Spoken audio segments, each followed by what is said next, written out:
Good morning, this is World News, live from Warsaw, here on TVP World. I'm Anna Kalczyńska. We agree with the proposals to stop military actions, but we proceed from the fact that this cessation should lead to long-term peace and eliminate the root causes of the crisis. With these words, Vladimir Putin answered the American envoy Steve Witkoff, who is in Moscow looking to secure a preliminary ceasefire. Vladimir Putin questioned the US brokered proposal for a ceasefire, setting forth a set of conditions and demands.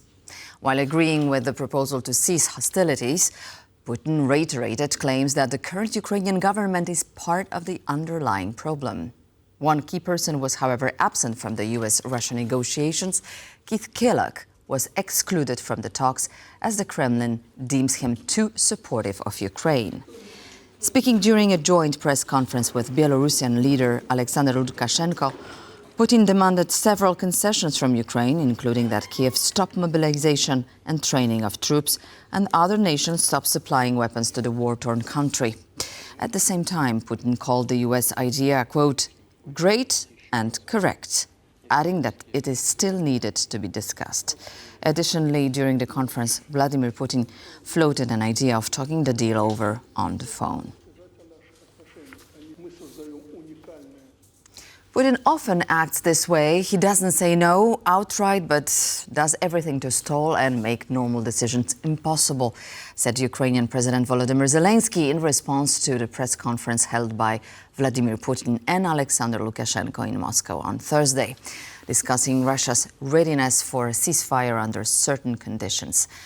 Zelenskyy described Putin's behavior as manipulative and highly predictable.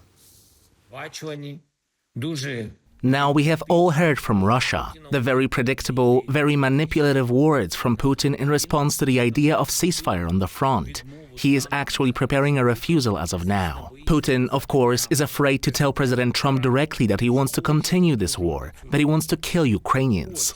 So, in Moscow, they are surrounding the idea of a ceasefire with such preconditions that nothing will come of it, or that it will take as long as possible to materialize. Putin often acts this way. He doesn't say no outright, but does everything to stall and make normal decisions impossible. We believe that this is just another round of Russian manipulation. The American proposal was for an unconditional ceasefire in the air, at sea, and on the front lines.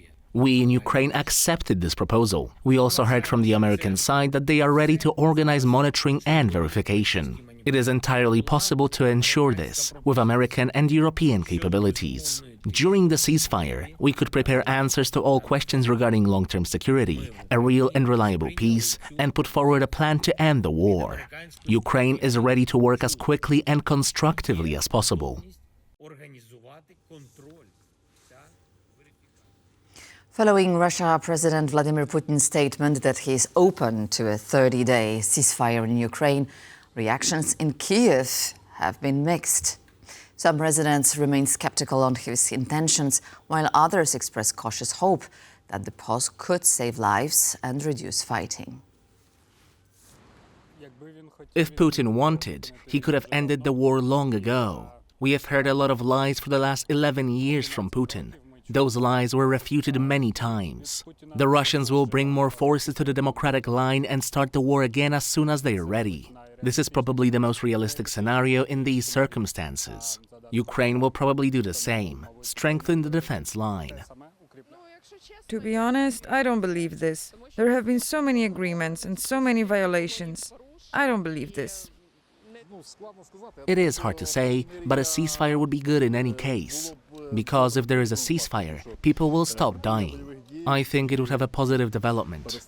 But what will the consequences of the ceasefire be? This is the question. Of course, I really want the war to end, but it is hard to say if the ceasefire will lead to it. Following talks in Moscow, Vladimir Putin and Alexander Lukashenko warned that NATO's actions regarding Ukraine carry the risk of nuclear conflict. The statement refers to military support for Ukraine from the NATO member states, as well as Ukrainians' aspirations to join the alliance. Both leaders also criticized the EU's policies towards Ukraine, calling them confrontational and aggressive. U.S. Vice President J.D. Vance has responded to the Polish president's proposal of redeploying American nuclear warheads to Poland. As stated by Vance in an interview for American TV channel Fox News, he would be shocked if Donald Trump agreed to Andrzej Duda's idea. Vance said he has not discussed the matter with Trump. However, he doesn't think the U.S. president would agree to it. Vance was asked about a recent interview Andrzej Duda gave to the British Financial Times, where he called on Washington to redeploy nuclear weapons to Poland. As stated by the Polish president, it would make for a nuclear deterrent against aggression from Russia. Furthermore, Andrzej Duda noted that as the border of NATO changed in 1999, so should its weapon deployment plans. Not everyone in Poland, however, is on the same page. As yesterday, Polish Prime Minister Donald Tusk criticized Duda, saying such matters should be discussed quietly and not in front of the world press.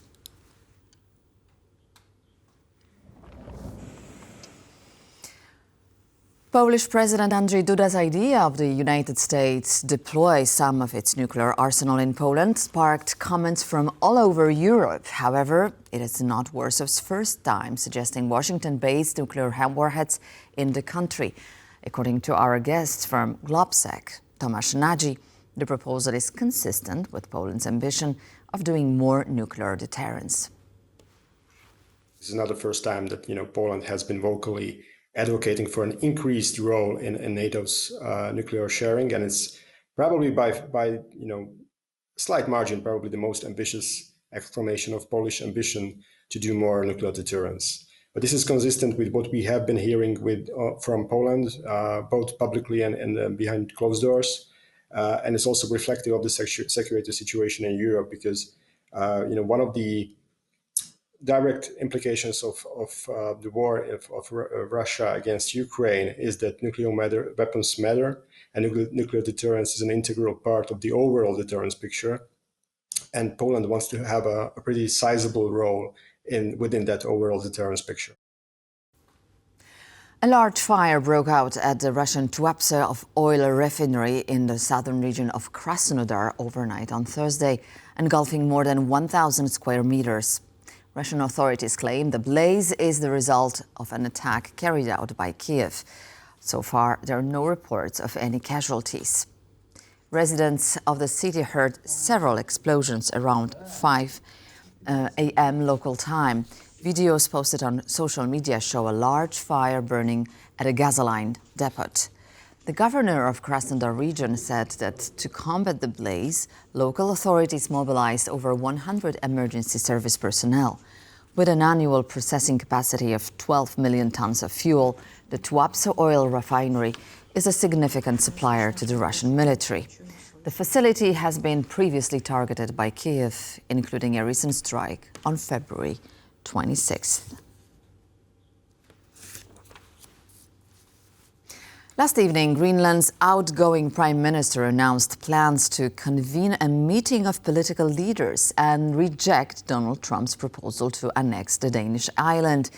As stated by Múte Egede in a social media post, quote, "Enough is enough."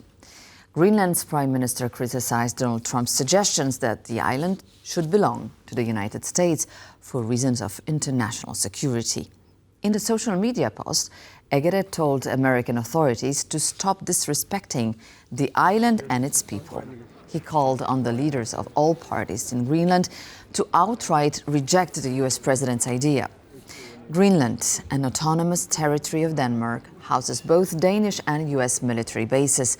Meanwhile, Russian authorities stated they are closely watching Donald Trump's row over Greenland due to the Kremlin's own interest in the Arctic.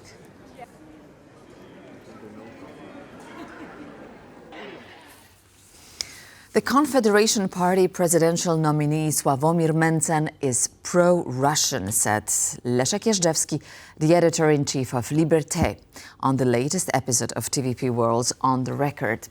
Jeżdżewski made the statement when asked about the future of the country's support for Ukraine in light of the upcoming Polish presidential election in May. So what does it mean for Ukraine? Because so far, the perception in the West around the world is that Poland is the staunch ally of Ukraine, that it's most vocal on its aspirations, on its security. Can this change if, let's say, Mr. Nawrocki or Mr. Mencken become president?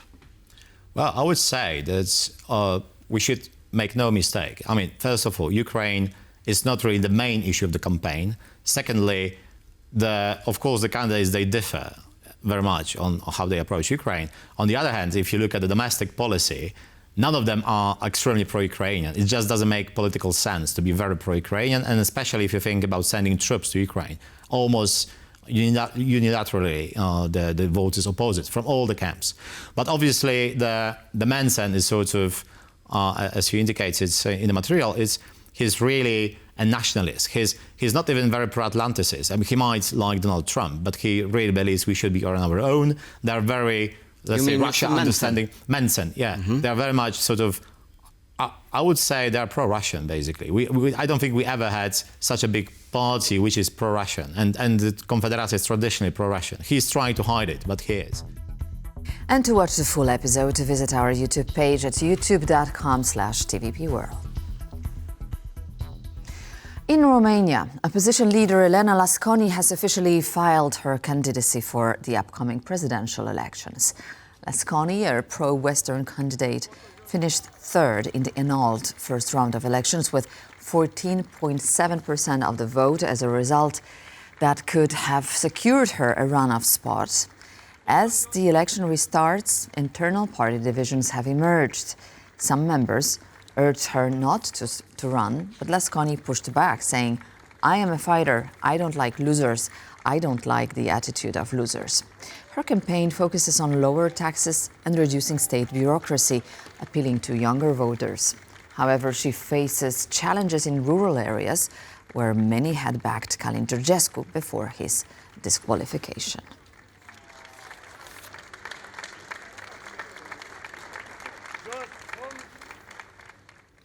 China is hosting a meeting with Russian and Iranian representatives on Friday to discuss the Iranian nuclear program, according to the Chinese Foreign Ministry. Prior to the meeting, Chinese authorities expressed their hope that the talks would result in a renewed nuclear dialogue between the nations. Representatives present at the meeting are set to discuss other issues of mutual interest as well. This meeting comes as US President Donald Trump pushes for a new nuclear deal with Tehran, following his first administration's exit from an international agreement regarding the issue back in 2018. In recent months, European leaders have held rounds of talks with Iranian authorities regarding Iran's nuclear program.